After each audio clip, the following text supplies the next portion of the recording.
Quando eu leio o primeiro livro de Samuel como uma narrativa histórica, edificante para a minha vida, ela tem um sentido, ela tem um significado, a mensagem que eu recebo da leitura deste mesmo livro. Mas quando eu leio este livro numa visão de uma profecia, de um livro profético, a palavra tem uma outra aplicação às nossas vidas, de modo que eu gostaria que lêssemos esses textos numa visão profética. Há uma palavra profética para se cumprir na minha vida, na tua vida, na vida de todo aquele que crê. Isto é palavra de Deus. A Bíblia, nós assim professamos, nós assim declaramos, nós assim cremos. Ela é a palavra de Deus. Quando lemos a palavra do Senhor, quando lemos a Bíblia Sagrada, Deus está falando conosco. Olha, eu creio tanto que a Bíblia é a palavra do Senhor, que eu creio que quando nós estamos nos dedicando, lendo, estudando, nos aplicando a conhecer a palavra do Senhor, aquele trecho que estamos lendo, Deus o colocou na sua vontade para que naquele momento fosse a palavra exata que eu e você necessitamos. Porque Deus está falando comigo. Isso não é a leitura de um código de conduta, ou mesmo de uma filosofia de vida. Tudo isso podemos encontrar nas Sagradas Escrituras, mas ela é muito mais do que isso. Ela é um livro sobrenatural. É uma palavra que é como se o próprio Deus estivesse falando diante de cada um de nós, a cada um de nós. Ouvimos o Senhor pela fé, como Moisés diante da sarça ardente, ouvindo a voz do Senhor. Se você tiver ouvidos para ouvir, você ouvirá. Você ouvirá o Senhor falando com você. Aqueles dias que viviam o povo de Deus, aqueles dias em que o povo de Deus estava nos dias em que nasceu o profeta Samuel, eram dias difíceis. A Bíblia mesmo nos diz e relata no próprio livro de Samuel que a palavra do Senhor era muito rara, que as visões não eram frequentes. Aqueles eram dias de uma pobreza espiritual, eram os dias de uma escassez da palavra do Senhor. Deus desejava provocar uma mudança em toda a realidade do seu povo. Eu ouvi certo pregador falar, citando ainda outro mais antigo pregador, sobre a caminhada do povo de Deus, daqueles que saíram do Egito e que não permaneceram no que Deus lhes falou e que pereceram no deserto, que viram as maravilhas de Deus, que viram Deus abrir o mar vermelho, que viram o Senhor vencer a Faraó, que foram eles, portanto, libertos do Egito, que viram a rocha dar água, que diariamente foram sustentados pelo maná, que estava com eles a presença do Senhor e que se manifestava em coluna de nuvens e coluna de fogo, e viram tantas coisas, mas não entraram na terra não conquistaram, foi necessário que outra geração se levantasse. Uma geração que se levantou naquele deserto, uma geração que, então, essa geração atravessou o Rio Jordão, essa geração se conquistou a terra prometida, mas o livro de Juízes nos diz que se passou uma geração e diz que o povo não mais conhecia ao Senhor. Meus irmãos, isso é de provocar um temor no nosso coração. De provocar um temor no nosso coração, por quê? Porque uma geração não conquistou, outra geração conquistou, e a outra geração que recebeu de herança a conquista se esqueceu. Se esqueceu. Tão pouco tempo e se esqueceu. Se esqueceu do Senhor, não mais buscava ao Senhor, e foi o que aconteceu no livro de Juízes, e que Deus teve que deixá-los, então, sofrer as consequências de se afastarem do Senhor. Porque quando você se afasta do Senhor, você se aproxima daquilo que o Senhor afasta da sua vida. E eles então viveram perseguição, eles viveram problemas, e Deus levantava um juiz, e enquanto o juiz era vivo, o povo seguia ao Senhor. Morria o juiz, o povo se esquecia do Senhor. Com a morte do juiz também morria a memória a respeito do Senhor. E assim foi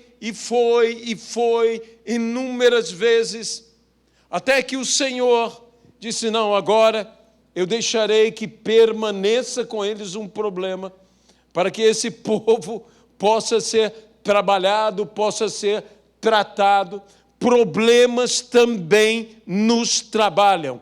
Problemas também fazem parte, por vezes, de uma obra de Deus na nossa vida. Mas uma coisa eu quero falar com você nesta noite, eu quero dizer a você: não desista jamais. Não desista diante das dificuldades, não desista diante dos problemas, não saia do caminho que Deus traçou, do propósito de Deus na sua vida. José, que foi filho de Jacó, recebeu uma palavra, recebeu uma revelação, que Deus o abençoaria, que Deus o exaltaria, e ele perseguiu, não desistindo da revelação que lhe foi dado, crendo no que lhe foi dito, apesar de todas as circunstâncias apontarem cada vez mais ao contrário do que Deus havia lhe dito. Deus disse que o abençoaria. Deus disse que o exaltaria. Seus irmãos se voltaram contra ele. Seus irmãos o feriram, seus irmãos o lançaram naquele poço, naquela cisterna, seus irmãos o venderam. Ele foi a um destino que possivelmente era um destino de morte. Ele continuou crendo. Ele não desistiu da promessa. Uma coisa que me encanta, não há outra palavra para eu falar a respeito de José. José me encanta com a sua atitude, que ele não abraçou a escravidão, ele abraçou a promessa. Ele foi o melhor escravo que ele poderia ser. Por quê? Porque ele estava abraçando a promessa. Ele diz: tenho uma promessa. tenho uma promessa em minha vida. Ele não se desviou do caminho da promessa. As coisas foram acontecendo. Ele cresceu no meio da escravidão. Era escravo, benquisto. Deus o abençoou.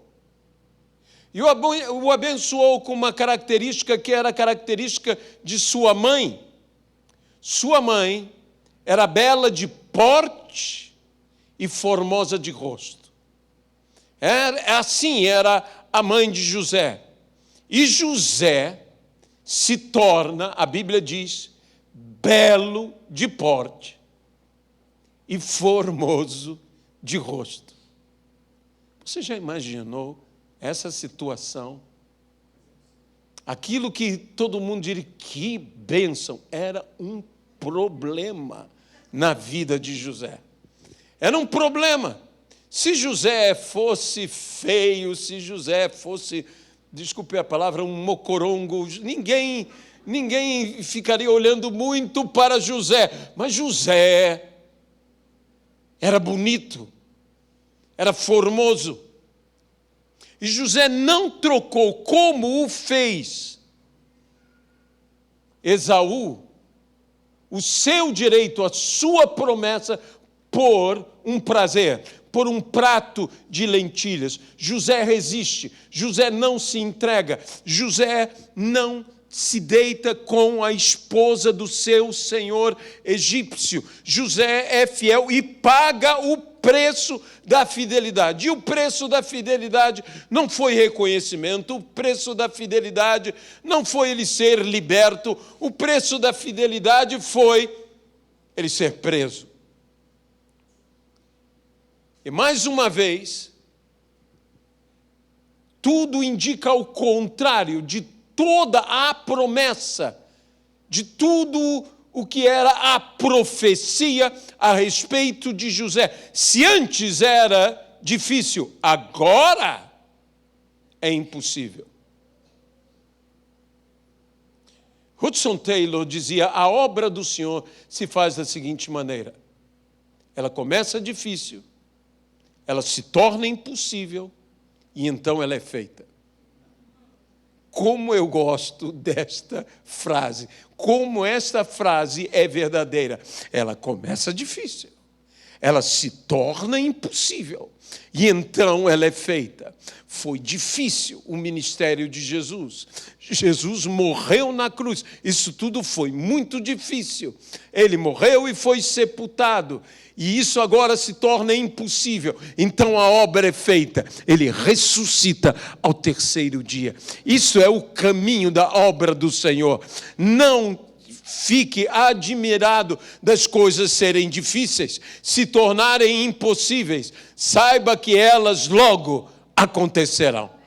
Porque começa difícil, se torna impossível e então é feito. Para que ninguém tenha dúvida de que é a mão do Senhor, não o acaso, não a nossa capacidade, não outras pessoas, é a mão do Senhor que faz essas coisas. É o Senhor quem opera tudo em todos, visando um fim proveitoso. Ali estava José, naquela situação, naquela impossibilidade, e foi dentro dessa impossibilidade que Deus o ergue simplesmente para se tornar governador do Egito. O segundo em comando era o caminho. Toda a dificuldade foi o caminho. Ele foi levado a um lugar que de outra maneira ele não chegaria. Mas foi difícil. Eu volto a dizer a você, não desanime. Eu não sei quais são as suas lutas, eu não sei quais são as suas dificuldades, eu não sei o que está, deixe-me usar uma palavra que eu sinto no meu coração de falar, o que está te irritando, porque tem coisa e tem gente Não só coisa, mas tem gente que irrita e que nos irrita.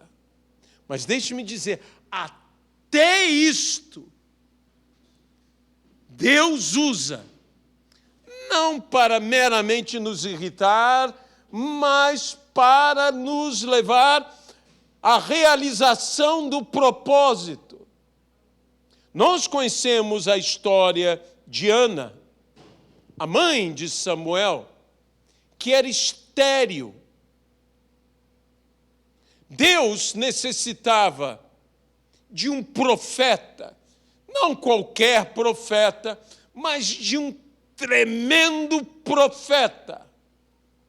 Eu creio que Deus deva ter buscado, mas nem sempre quando Deus busca e busca um homem, é certo que ele encontrará aquele homem. A Bíblia diz, busquei eu um homem para que se colocasse diante de mim e este povo, para que se colocasse na brecha, a fim de que eu não viesse e ferisse esse povo, e não o achei. E o que Deus faz quando Deus não acha o que Deus procura? Graças a Deus, Deus é criador. E quando Ele não acha, pode ter certeza de uma coisa: Ele cria. Deus precisava criar um homem. E então Ele precisou de uma mulher, o ventre de uma mulher, a casa de uma mulher.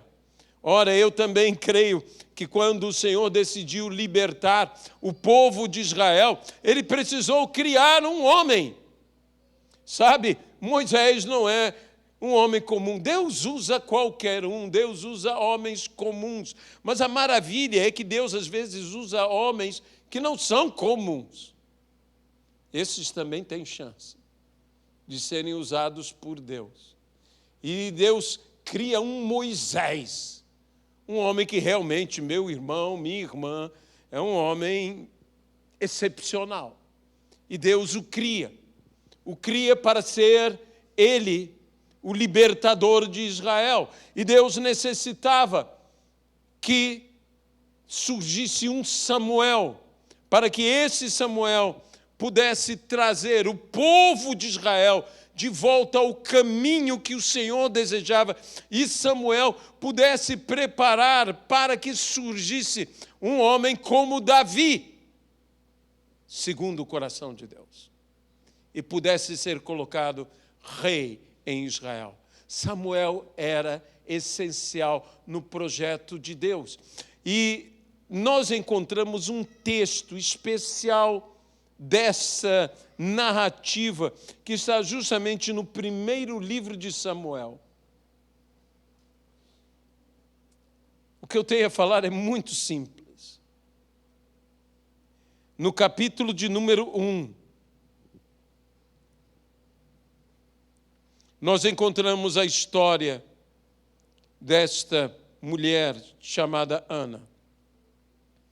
Houve um homem de Ramataim Zofim, da região montanhosa de Efraim, cujo nome era Eucana, filho de Joroão, filho de Eliú, filho de Tu, filho de Zuf, efranita. Tinha ele duas mulheres, uma chamava Ana e a outra Penina. Penina tinha filhos, Ana, porém, não os tinha. Este homem subia da cidade de ano em ano a adorar e sacrificar ao Senhor dos Exércitos em Siló.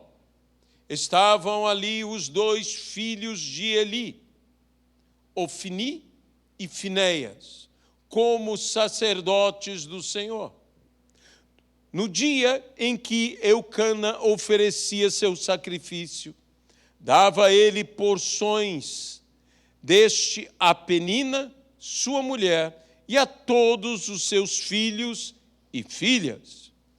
A Ana, porém, dava porção dupla, porque ele a amava, ainda mesmo que o Senhor a houvesse deixado estéril. Preste bem atenção nesse versículo. A sua rival. Meus irmãos, quantos reconhecem que existe nessa vida rivalidade?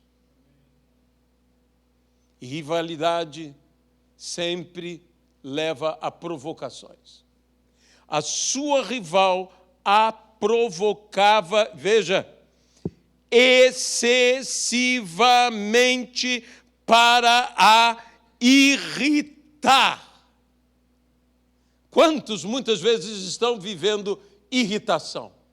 Existem coisas na vida, existe gente nessa vida que nos irritam. Louve a Deus por tudo isto. Você vai entender por quê. Porquanto o Senhor lhe havia cerrado a madre, e assim o fazia ele de ano em ano, e todas as vezes que Ana subia à casa do Senhor, a outra a irritava, pelo que ela chorava e não comia. Então, Eucana, seu marido, lhe disse: Ana, por que choras? Eu não entendo essa insensibilidade dos homens. Meus irmãos, realmente, como algumas pessoas dizem, homem é burro. Por que choras? Estava tudo ali, mas tudo bem, vamos lá. Por que choras? E por que não comes? E por que estás de coração triste? Não te sou eu melhor do que 10 filhos? A resposta é não. Não. Eucana, você não entende nada. Não, simplesmente não. Mas algo que Deus falou comigo, há coisas, há gente que nos está provocando, e provocando excessivamente. A igreja em nossos dias está tão preocupada, ela está sendo provocada. Tantas coisas, tantas notícias, tanta coisa que irrita. Como eu vejo nas redes sociais certos ministros, certos pastores, certos ministérios cedendo tanto à irritação, à provocação. A igreja, nós estamos sendo provocados. Coisas que estão falando, coisas que estão dizendo, coisas que estão fazendo, estão nos provocando. E a igreja simplesmente cede à provocação, cede à irritação, se irrita. Mas deixe-me dizer, há um segredo. Por que esta rival? Porque a igreja tem rivais. A igreja tem rivais. Rivais que levam nossos filhos, rivais que levam nossa descendência, rivais que levam nossos recursos, rivais que levam aquilo, nossos sonhos que nós queremos ter. A igreja tem rivais, e esses rivais provocam a igreja, como esta rival provocava Ana. Mas deixe-me dizer uma coisa a você. Tudo que a rival conseguiu provocar em Ana, e eis o que Deus me disse, foi provocar que o propósito de Deus se cumprisse em Ana. E é isto que eu quero que nós todos entendamos. Essas irritações, essas provocações, tudo isso que tem acontecido, tudo isso somente provocará em nós que se cumpra a vontade de Deus em nossas vidas. Havia um propósito em tudo isto. Deus permitiu essa irritação, Deus permitiu essa provocação, porque se não houvesse essa provocação, não sei se Ana se acomodaria na sua situação. Deus como que permitiu que Ana fosse assim irritada. Eu sei, talvez você esteja sendo irritado. Saiba que pode ser Deus que esteja fazendo isso. Mas, pastor, pelo amor de Deus, como Deus permite isto? Como Deus está permitindo tal coisa em minha vida? É para que você não se acomode, para que eu não me acomode, para que nós possamos buscar ao Senhor, para que nós digamos ao Senhor: sou eu uma alma aflita e que necessito que o Senhor me atenda, que acabe com a minha tristeza, que acabe com tudo isso. Olha, Senhor, as palavras de minha rival. Olha, Senhor, as palavras que me provocam. Mas tudo isto é para provocar em minha vida, em tua vida, o propósito de Deus. A promessa de Deus. Há uma promessa de Deus para essa igreja. Há uma promessa de Deus para a tua vida. Há uma promessa de Deus para cada um de nós. E Deus está permitindo para que nós não nos acomodemos pela tardança da promessa, pela demora de tal promessa, que nós venhamos a provocados, irritados, buscar ao Senhor, mesmo que com lágrimas, com choro, mesmo que as palavras não nos saiam da boca, Deus ouvirá a nossa oração. E Deus nos atenderá. Se aquela rival, por ser rival, soubesse que sua provocação só provocaria justamente o que ela não queria, ela jamais provocaria a Ana.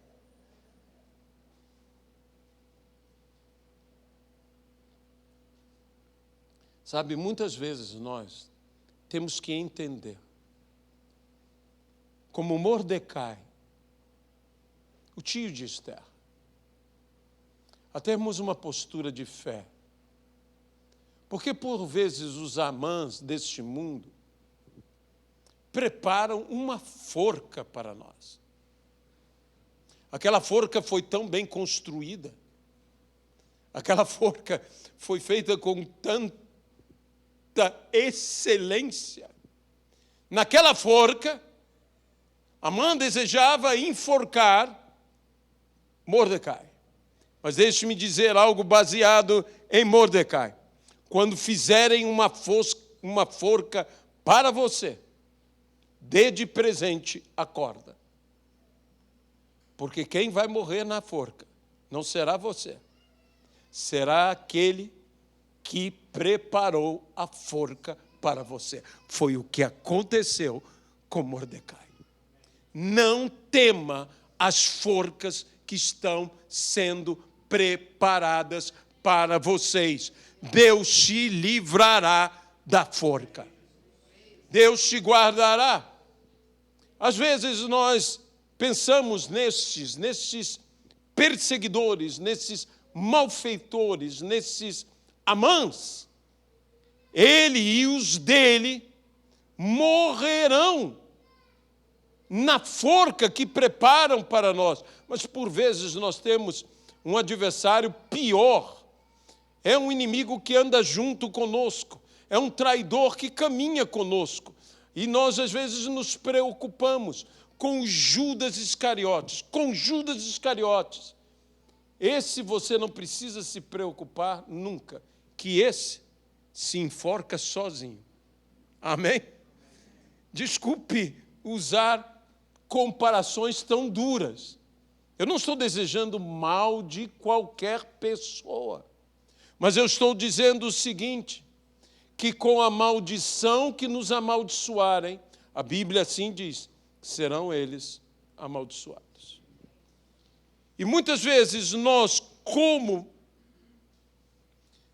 pessoas de fé, deveríamos entender que todas as coisas, conjuntamente, cooperam para o bem daqueles que amam ao Senhor. Há coisas que eu volto a dizer, que na igreja, em nossos dias, tem provocado a igreja. Talvez coisas que tenham provocado a você.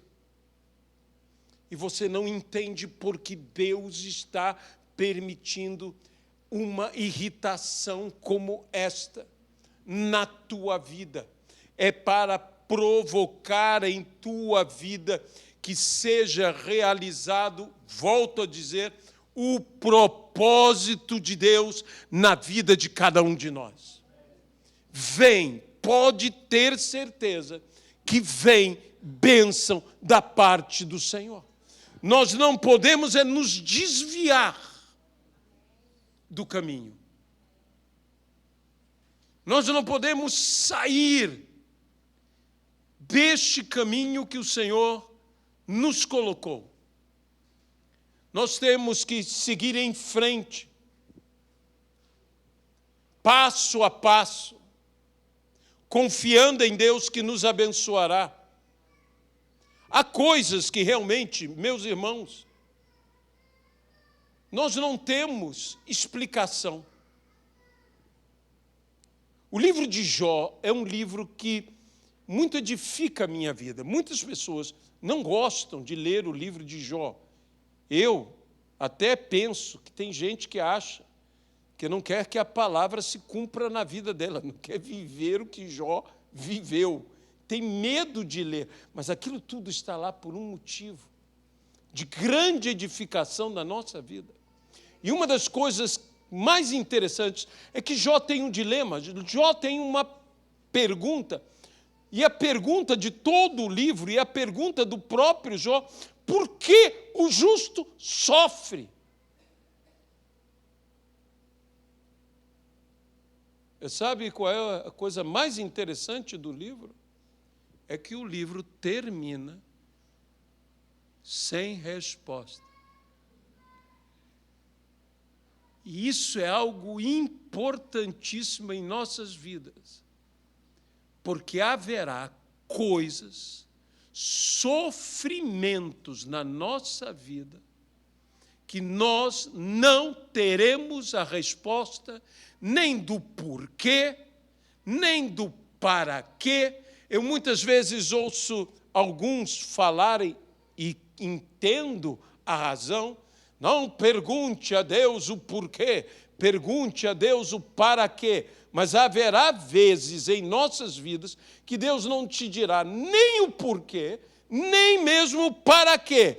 Tudo o que Ele te dirá é: creia tão somente. Creia. Isso será o suficiente. O livro de Jó mostra, no final, que diante da revelação que Jó teve da pessoa de Deus, e que ele mesmo disse: antes eu te conhecia de ouvir falar, mas agora os meus olhos te veem. Jó não pede nada. Jó não pede cura, mas é curado. Jó não pede solução financeira, mas tem solução financeira. Jó não pede restauração familiar, mas tem a restauração familiar. Porém, Jó, com ou sem aquelas coisas, diante do que ele viu, diante do que a ele foi revelado, ele preferiu a revelação. Você acha que aquela palavra que se diz a respeito de Moisés, é interessante nós lermos o livro de Hebreus, especialmente os heróis da fé, e muitas vezes, talvez, os motivos pelos quais nós chamaríamos um herói da fé. Por que você chamaria Moisés o herói da fé? Porque Deus falou com ele na sarça ardente? Ou porque ele venceu a Faraó? Ou porque ele abriu o Mar Vermelho? Engraçado que nada disso é dito.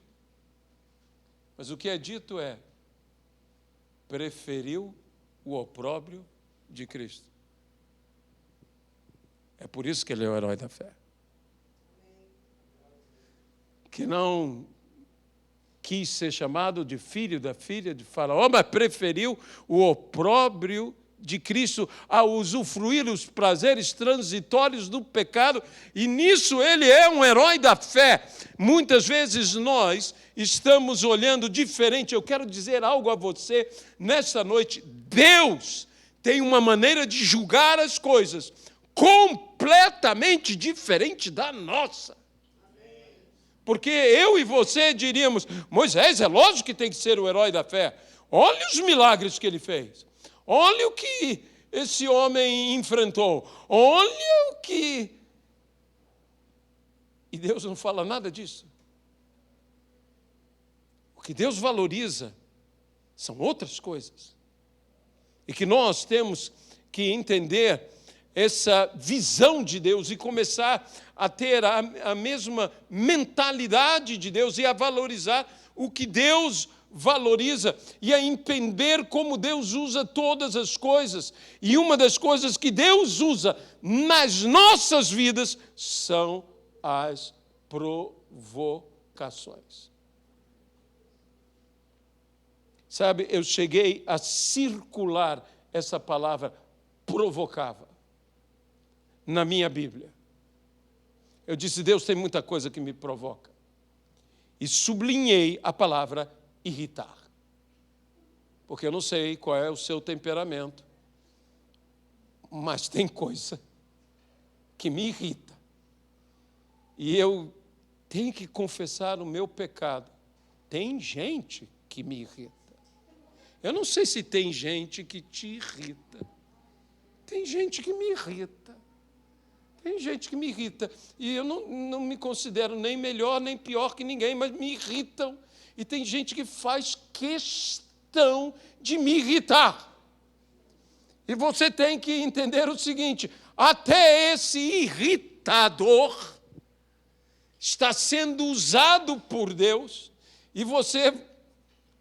e eu terei que aprender a fazer isso também, dar graças a Deus, por Ele estar me provocando. Senhor, Ele está me provocando, eu vou pecar. Tem gente que você chega perto de você e você diz, meu Deus, por favor, eu vou pecar. Eu vou pecar. Você nunca teve vontade de impor as mãos sobre o pescoço de alguém? Não é? Tem gente que a gente tem vontade de abençoar, mas vai abençoar no pescoço, né? Dizendo, vai com Deus. E tudo, nós não podemos entrar nesse caminho. Nós temos que saber o seguinte, Ele está nos irritando, Ele está nos provocando. Tudo isso, essa irritação, essa provocação, vai provocar em mim a atitude que provocará o propósito de Deus na minha vida. O Samuel de Deus na minha vida. Deus tinha um propósito de abençoar, de abrir a madre daquela mulher, Ana, e a chave que ia abrir a madre, quem diria? Uma irritação. Isso vai muito além de dar à luz. Eu estou falando de propósito de vida. Estou falando de propósito. Que há coisas, eu não sei, talvez você esteja vivendo no seu trabalho, vivendo talvez na sua família, vivendo em relacionamentos, às vezes um vizinho, quando Deus nos dá a graça de ter aquele vizinho que ninguém merece. E é o vizinho que a gente tem. E a gente está lá com aquele vizinho, e aquele vizinho é irritante. Louve a Deus por esse irritante. Diga, ele não vai me tirar a paz. Ao contrário, ele está provocando em mim alguma coisa. Eu buscarei a tua face, eu buscarei a tua presença, eu serei abençoado por ti. Tudo isso que era para me tirar do meu propósito, me tirar do meu caminho, somente fará com que eu ande no teu propósito e cumpra-se o teu propósito em minha vida. Eu aconselharia você a circular a palavra provocava. Quer dizer, você pode me provocar, Mas no final, tudo que você vai provocar em mim, não apenas provocar a mim, mas você vai provocar em mim que se cumpra o propósito de Deus na minha vida. Há um propósito de Deus na tua vida. Há um propósito de Deus na tua vida. Quantas pessoas provocavam aquele homem manso, o homem mais manso que houve na terra, Moisés. A revolta de Coré, nós conhecemos. Provocavam a Moisés, e Deus tomava o lugar. Ele defendia ao seu servo Moisés. Deus defenderá a você. Se Ana não tivesse sido provocada, talvez ela dissesse: as coisas são assim mesmo. Pelo menos meu marido me ama. Mas graças à provocação da sua rival, seu marido que podia amá-la, sabe, às vezes os homens simplificam muitas coisas e não entendem a complexidade da dor e do sofrimento da mulher. Para Eucana era muito simples. Ele arranjou outra mulher. Então tinha filhos. Mas ela continuava sem tê-los. E graças à provocação da rival, ela não se acomodou. Se nós não tivéssemos essas coisas que provocam, que nos irritam, possivelmente nós nos acomodaríamos. Acomodaríamos sem buscar o propósito, sem buscar a vontade de Deus, sem buscar que se cumprisse em nós o que era necessário, como na vida de Ana, se cumprir na vida de Ana. E Samuel jamais teria surgido, porque ele não foi provocado por aquela irritação, por aquela situação difícil na vida de sua mãe, Ana. Saiba que o que está acontecendo na tua vida está acontecendo para que você não se acomode, para que você continue a buscar ao Senhor, para que você não descanse enquanto o Senhor não te atender, o Senhor não te ouvir. E cada vez que você cansasse, cada vez que você acomodar-se, lá vem uma coisa que te irrita, lá vem uma coisa que te incomoda, lá vem uma coisa que te provoca. Saiba que tudo isso é para que você não fique quieto, para que você não pare. Mas eu estou chorando, eu estou triste, porque isso me irrita, porque isso me incomoda, porque isso me provoca, e me provoca as lágrimas. Eu estou chorando, eu estou triste, Senhor. Sim, mas você não está parado. Continue buscando, porque Deus vai fazer um milagre na tua vida. Alguma coisa vai acontecer. Sabe, muitas coisas não acontecem na nossa vida porque, de alguma maneira, nós nos acomodamos confortavelmente. Não se acomode, ou Deus vai mandar algo para te irritar, ou alguém.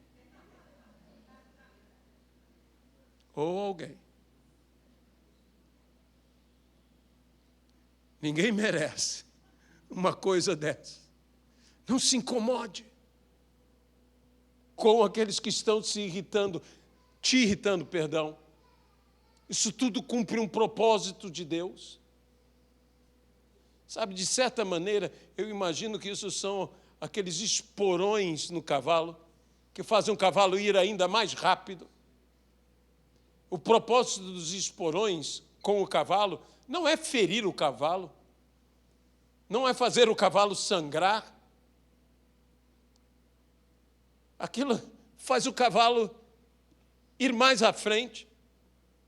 Sabe, muitas vezes eu olhava a questão dos jockeys, filmagem de jockeys, e vendo com aquelas chibatazinhas, né, do jockey, ele batendo, eu digo, mas onde está a sociedade protetora dos animais?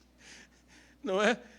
Aquilo na realidade é para quase que lembrar das garras ou da mordida do predador e fazer com que a presa ainda corra mais rápido. Às vezes Deus deixa essas coisas acontecerem na nossa vida, mas isso nos impulsiona para ir mais rápido, para ir mais à frente, para podermos correr. Nenhum cavalo morrerá com aquele chicotezinho. Quando eu era criança, eu olhava aquilo e dizia, mas meu Deus, que coisa terrível, terrível. Hoje eu sei que aquilo não faz dano ao animal, não faz um dano real ao animal. Nós temos que compreender que essas irritações são para que você corra, para que você vá em frente. Deus tem algo maravilhoso te esperando. Há uma vitória te esperando ali na frente. Há uma grande vitória. Quantas vezes nós temos este espírito, essa rivalidade nos provocando. E então, homem de Deus, então, mulher do Senhor, onde está você, homem valente, homem corajoso, e agora? Quando você não tiver forças, quando você estiver abalado, quando você estiver derrubado, quando você estiver sendo provocado, quando você estiver sendo irritado, olhe bem para ele e diz, você não sabe o que te espera. Porque eu sei em quem tenho crido, em quem tenho depositado a minha fé, e Ele é poderoso. O nosso Deus é poderoso. De todo o meu coração, eu orava ao Senhor, eu perguntava ao Senhor, e quando Deus começou a colocar essa palavra no meu coração, eu disse, Senhor, isso é uma palavra muito esquisita, isso é uma palavra muito estranha, não é a palavra que eu quero pregar, não é algo que eu queira ministrar. E Deus disse, fale, porque eu tenho permitido as provocações e as irritações para provocar o propósito na vida dos meus filhos. Não há prazer no Senhor no sofrimento do injusto, quanto mais no sofrimento do justo. Mas Deus tem um propósito. E tudo isso vai provocar que aconteça na nossa vida. Da próxima vez que você for irritado por algo ou por alguém, você vai se lembrar de mim. Não que eu seja uma pessoa irritante, eu espero que não, mas você vai se lembrar de mim. Você vai se lembrar de mim e vai falar, isso está acontecendo com um propósito. Deus está no meio de tudo isso. Isso está me irritando com um propósito. Você vai dizer para o diabo, diabo, você não sabe o que é me ver irritado. Não queira me ver irritado. Você já está me irritando. Sempre me lembro de um velho pastor, bem idoso, já daqueles homens que chegam e querem participar da vigília de oração, do culto de oração, e sempre fiel, e lá vem ele com a sua Bíblia surrada, com o seu terno. Antigamente era um terno, muito pastor usava um terno cinza, não sei se vocês se lembram disso, um terno cinza, uma gravata cinza também, uma camisa quase cinza, de tão antiga, e lá iam eles, e aquele senhor idoso sentado ali, e eu já contei essa história aqui, e se manifestou o demônio, e ele estava dormindo, Graças a Deus, não o sono dos justos, mas ele estava dormindo, ele adormeceu ali, a sua idade, o peso da idade, e no meio do barulho daquele demônio se manifestando, ele abre o olho, segura em sua bengala e diz: se eu me levantar daqui, você já me incomodou, já me acordou. Se eu me levantar daqui, você vai preferir estar no inferno.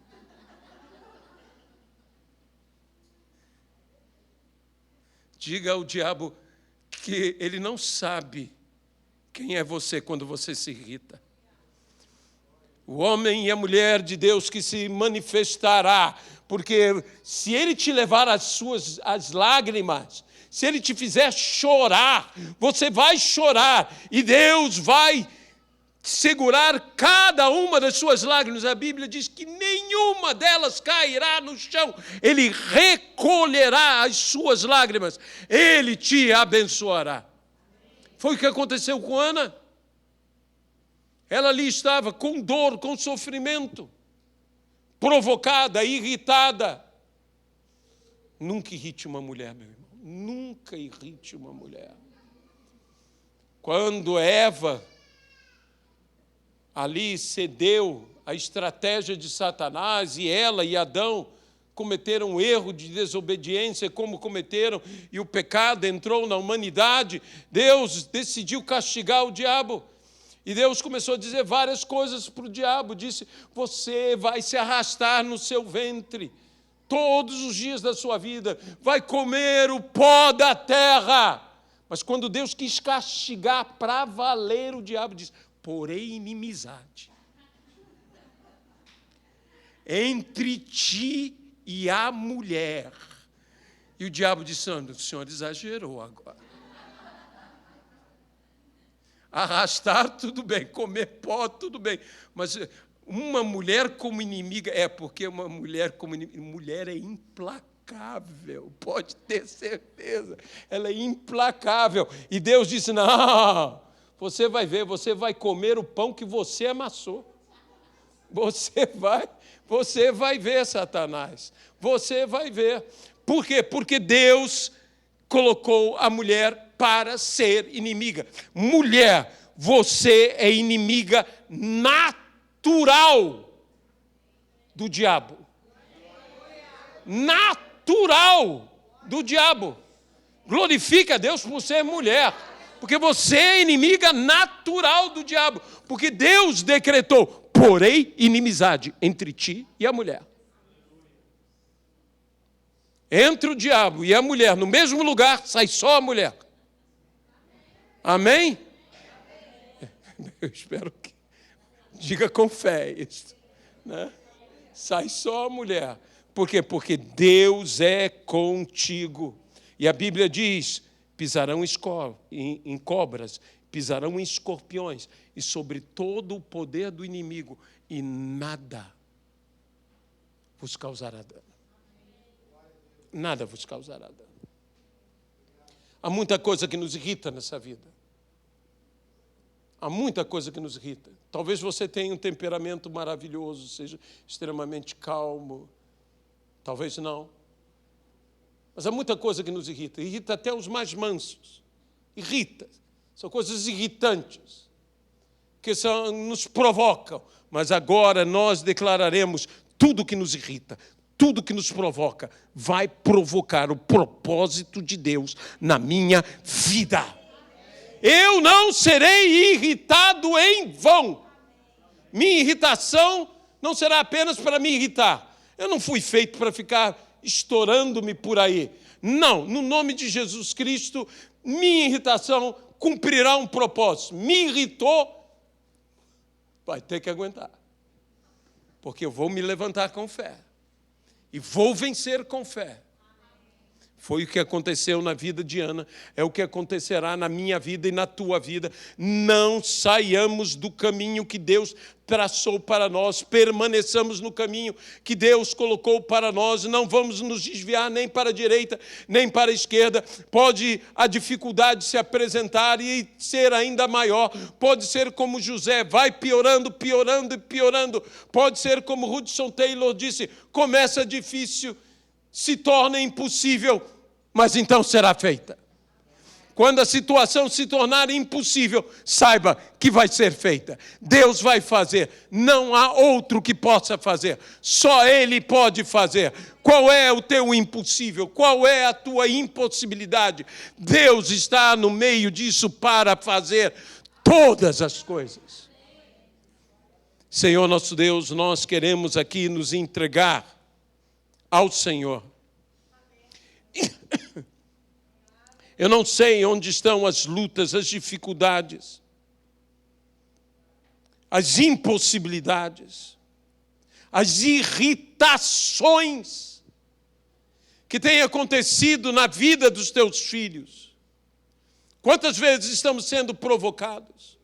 Quantas vezes estamos irritados com isso e com aquilo? A vida nos irrita, pessoas nos irritam, coisas nos irritam, mas no nome de Jesus, a nossa irritação não vai ser em vão.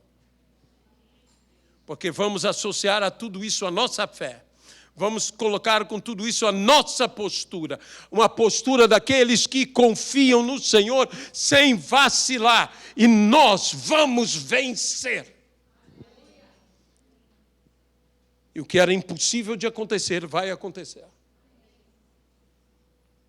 Porque Deus é Deus que faz maravilhas.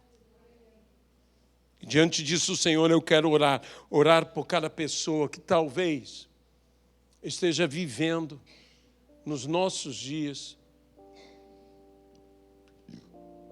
provocações, rivalidades, irritações. Eu quero orar por essa pessoa.